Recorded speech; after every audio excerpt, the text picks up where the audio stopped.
Монголын эм зүйн байгууллагуудын нэгдсэн холбоо Ховд аймгийн салбар зөвлөл хамтран баруун бүсийн эмийн мэргэжилтнүүдийн чуулга уулзалтыг энэ сарын 17-18-ны өдрүүдэд Ховд аймагт зохион байгуулж байна.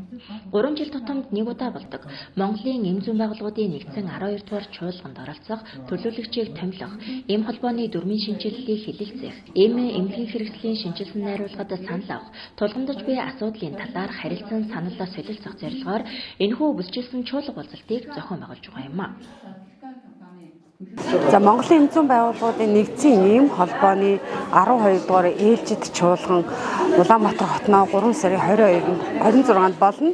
Түүний өмнө бүсчилсэн байдлаар Монгол улсын өнцөг булган бүрт байгаа аймагуд 6 бүсэд хуваагдаад салбар чуулгануудыг эхлээ явж байна. Өнөөдрийн хувьд бол баруун бүсийн Ховд улс, Баян Үйлгийн аймгийн маань нэгдсэн бүсийн чуулган маань Ховд аймагт бол төвтөгөөр эхэлж байна. Энэ чуулганы гол зорилго бол Монголын эм зүйн байгууллагуудын нэгдсэн эм холбооны нэгдсэн 12 дугаар чуулганы төлөөлөгчийг томилох, дүрмийн шинжилгээг хэлэлцэх, өнөөдөр Монгол улсад маш чухал болоод байгаа эмнэлгийн хэрэгслийн хуулийн шинжилсэн найруулгад санал авах, мөн эм холбооны дүрмийн шинжилэлд оролцох, мөн одоо эм зүйч, эм найруулагч мэргэжилтнүүдийг сургаж мэргэжил дэвшлүүлэх байдлын асуудал байгаа. Чуулга уулзалтын үеэр эмнэлгийн хэрэглэгдэхүүний тухай хуулийн төслийн шинжилсэн найруулга, эм холбооны дүрмийн шинжилэл, аймаг орон нутагт хийгдэж буй томоохон ажлуудын талаар албаныхан мэдээлэл хүргэлээ. Мөн эмийн мэргэжилтнүүдийн дуу хоолойг сонсож, тэдний өмнө тулгамдж буй асуудлын талаар талууд харилцан санал солилцсон юм. Тухайлбал эм хангамжийн байгууллагуудад эмийн чанар, аюулгүй байдлын асуудал, аслагдсан сум орон нутагт эмийн хангамж хүрэлцсэн юм уу, эмийн үнийн зөрүү, эргэлтийн эмийн санаа нь хувийн хэвшил эсвэл орон нутгийн өмчит байх гэх мэт хэд хэдэн статустай байдаг зэрэг олон асуудлууд тулгамддаг байна.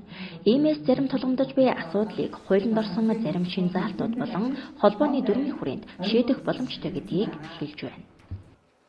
Монгол улсын эмнэлгийн хэрэгслийн тухай хууль маань анх 98 онд анхны хууль гарснаас хойш 4 удаа шинжлэгдэн найруулагдчихсан. Одоогийн бид нарын баримталж байгаа хүчин төгөлдөр хууль бол 2010 онд шинжлэгдсэн хуулиар явж байгаа.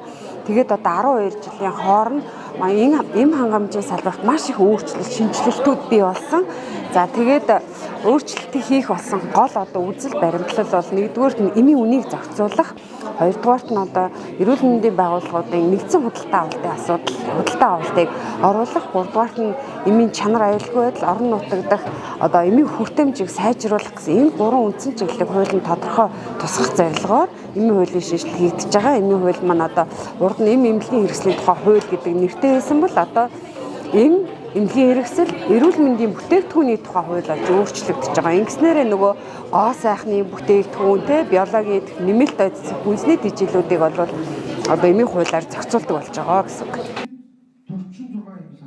Ийхүү бүсчилсэн чуулга уулзалтыг зохион байгуулсны үр дүнд тулгамдж буй асуудлаас гадна эмийн мэргэжилтний ёс зүй, тэдний нийгмийн асуудалд анхаарах, эрүүл мэндийн даатгалын сангаас үнийн хөнгөлөлт олгох зайлшгүй шаардлагатай эмийн нэр төрлийг нэмэгдүүлэх, цахим шинжилэлтийг үйл ажиллагаандаа нэвтрүүлэх зэрэг олон санал зөвлөмжүүдийг гаргасан юм.